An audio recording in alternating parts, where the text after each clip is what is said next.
बेटा अब हम पढ़ेंगे आपके लैग्रांज लीनियर इक्वेशन का 4th लेक्चर। ओके, तो इसके फर्स्ट लेक्चर में हमने लैग्रांज की थ्योरम प्रूव कर लिए। सेकंड लेक्चर में हमने आपको इसका सोल्यूशन बता दिया है और अब हमें बारी है इसको बताने की कि इसका वर्किंग मेथड कैसा होता है या आप इसको अप्लाई कैसे करते हैं।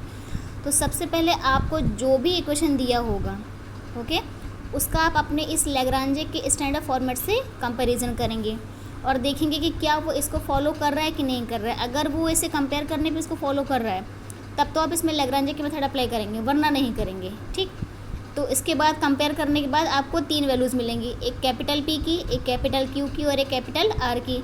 स्मॉल पी और स्मॉल क्यू की वैल्यूज़ हमको पहले से पता है। स्मॉल पी की वैल्यूज़ क्या होती है, डी जेड डी एक्स, और स्मॉल क्यू की क्या होती है, d z d y. Okay, तो वहाँ से हमको 3 वैल्यूज़ कौन कौन सी मिलेंगी, कैपिटल पी की, कैपिटल क्यू की और कैपिटल आर की।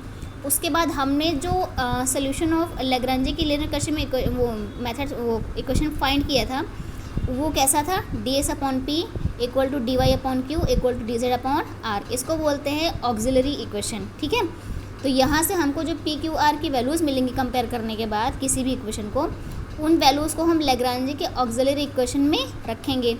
ठीक, तो हमको 3 रेशियोज़ मिलेंगे, d x upon p, d y upon q और डी जेड अपॉन आर। ठीक है, इनको सॉल्व करने के 3 से 4 मेथड्स होते हैं। पहला होता है ग्रुपिंग मेथड, दूसरा होता है मेथड ऑफ मल्टीप्लायर, तीसरा होता है कॉम्बिनेशन ऑफ 1 and 2। ठीक है, जिसमें आप ग्रुपिंग और मल्टीप्लायर दोनों इस्तेमाल करते हैं, और चौथा होता है सब्स्टिट्यूशन मेथड। इसमें से ये जो ऊपर वाले 2 हैं या 3 समझ लो, ये ऊपर वाले 3 हैं, ये ज़्यादा इंपॉर्टेंट हैं। ठीक, चौथा वाला कभी कभी पूछा जाता है, ऑलमोस्ट नहीं ही पूछा जाता है। ठीक, तो बट ये 3 मेथड्स आपके बहुत ज़्यादा इंपॉर्टेंट है। ठीक है, तो मान लो कि आपने सबसे पहले कंपैरिजन किया, पी क्यू आर की वैल्यू निकाली, वहाँ से आपने इसको ऑक्सिलरी इक्वेशन में रखा, और ऑक्सिलरी इक्वेशन में रखने के बाद इन तीनों मेथड्स या इन चारों मेथड्स में से किसी एक मेथड से आपने वैल्यूज़ निकाली। तो आपको 2 तरह की वैल्यूज़ मिलेंगी। कौन कौन सी, एक सोल्यूशन आपको मिलेगा जो हमने ऑलरेडी माना हुआ था ना, u बराबर a मिलेगा मान लो, और दूसरा सोल्यूशन आपको मिलेगा v बराबर b। तो इस टाइप के जो दोनों सोल्यूशंस होंगे, इनकी सहायता से हम अपना कोई भी एक फंक्शन का कंप्लीट सोल्यूशन बना सकते हैं। आप तीनों में से कोई भी एक बना दो, एफ यू बी बराबर 0 बना दो, या u एंड एफ यू बराबर 0 बना दो, या u बराबर एफ बी बराबर एफ यू बराबर 0 बना दो।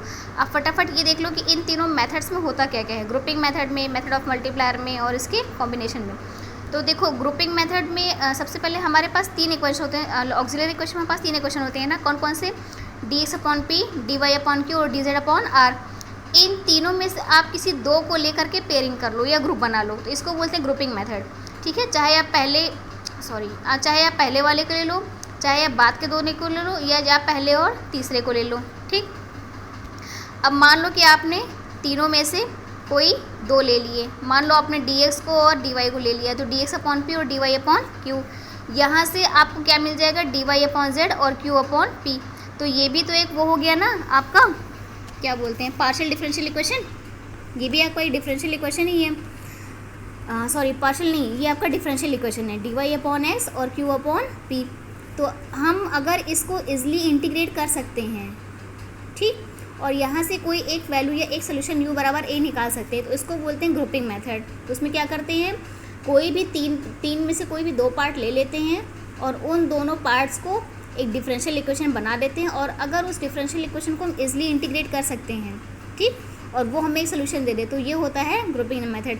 यही आप v के साथ करेंगे, क्योंकि आप पहली बार में x और y ले चुके हैं, तो अब हम क्या करेंगे, y और सेकेंड वाले 2 फॉर्म लेंगे, y और z। तो y और z लेने के बाद मान लो कि आपको एक सोल्यूशन मिलता है क्या, v बराबर v। इसकी हेल्प से हम एक कंप्लीट सोल्यूशन बना देंगे। कहाँ से, एक बार हमको मिला था u बराबर a, दूसरी बार हमको मिला था v बराबर v। इन दोनों की हेल्प से हम कंप्लीट सोल्यूशन बना सकते हैं। दूसरा फॉर्मेट होता है आपका मेथड ऑफ मल्टीप्लायर। तो मेथड ऑफ मल्टीप्लायर में क्या करते हैं, हम 3 ऐसे मल्टीप्लायर चूज़ करते हैं, l, m and n, right, जिनको हम क्या कर सकें, यस, जिनसे हम एक नया एक रेशियो बना सकें। ठीक है, ऑक्सिलरी इक्वेशन हमारे पास 3 ऑक्सिलरी इक्वेशन पहले से होते हैं, एक डी एस अपॉन पी, दूसरा डी वाई अपॉन क्यू और तीसरा डी जेड अपॉन आर। हम चौथा और बना देते हैं, एक और, क्या, l d x plus m d y plus n d z and upon p into l, q into m और आर इंटू एन।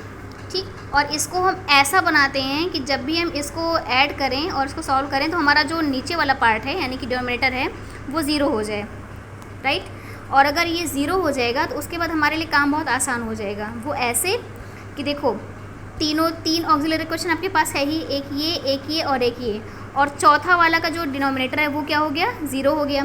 तो जब आप इसकी पेयरिंग करेंगे, इसकी चौथे वाले से, दूसरे की चौथे वाले से, या इसकी किसी से भी पेयरिंग करेंगे, तो ये क्या करेगा, इसको ज़ीरो बना देगा। और ज़ीरो बनाने के बाद हमें जो एक इक्वेशन मिल जाएगा वो कुछ ऐसा मिल जाएगा, LDX + NDY + NDZ। ओके, तो इसको हम आसानी से इंटीग्रेट कर सकते हैं और आसानी से इंटीग्रेट करने के बाद अपने दो सॉल्यूशंस निकाल सकते हैं U और V में, और उनकी सहायता से हमें कंप्लीट सोल्यूशन निकाल सकते हैं। ओके, कॉम्बिनेशन मेथड में क्या होता है, हो सकता है कि एक जो आपको सोल्यूशन है वो आपको कैसे मिलेगा, ग्रुपिंग मेथड से, और दूसरा हो सकता है कि आपको मल्टीप्लायर से मिले। तो ये होता है combination of grouping and multiplier method. वहाँ से भी आपको U और V की दो वैल्यूज़ मिल जाएंगी और उन वैल्यूज़ की हेल्प से हम इसको कंप्लीट सोल्यूशन बना सकते हैं। तो हम एक काम करते हैं, फटाफट सवाल लगाते हैं तो हमको ये मेथड्स ज़्यादा अच्छे से समझ में आएंगे।